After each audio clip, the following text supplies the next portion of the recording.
U turn చంద్రబాబును ప్రజలు నమ్మి ఓటు వేసినందుకు తన నైజాన్ని బయట పెట్టుకుంటున్నారని విమర్శించారు ఎమ్మెల్సీ ఇన్సాక్ భాషా. ఇచ్చిన హామీలను నిలబెట్టుకోకుండా మొన్న అసెంబ్లీలో భయమేస్తోంది అనడం, నిన్న ఆర్థిక పరిస్థితి బాగోలేదు అనడంపై మండిపడ్డారు.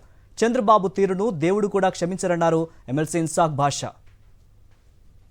ప్రతిసారి ప్రజలను మభ్యపెట్టడం, ప్రజలను మోసం చేయడం, అబద్ధపు వాగ్దానాలు ఇవ్వడం తప్ప ఆయన చేసింది ఏమీ లేదు రాష్ట్రానికి. చంద్రబాబు నాయుడు గారు ఎప్పుడు తన నైజాన్ని ఏ రకంగా చూపెడతాడో అదే రకంగా మళ్ళీ క్లియర్గా ఆయన సూపర్ 6లు అనుకోండి, సూపర్ 7లు అనుకోండి, సూపర్ 5లు అనుకోండి, ఏమన్నా అనుకోండి, దాన్ని తుంగలో తొక్కడం కామన్గా చేసేసారు. ప్రజలను మోసం చేయడమే మీ పరమావధిగా పెట్టుకున్నారా? సంపద సృష్టిస్తానని చెప్పారు. ప్రజల సంపద దోచుకోవడమా మీ పద్ధతి? చంద్రబాబు నాయుడు గారు గుండెల మీద చేసుకొని చెప్పండి, ఒక్క స్కీమ్ అయినా ప్రజలకు మేలు చేస్తున్నారా మీరు? ప్రజలు క్షమించారు.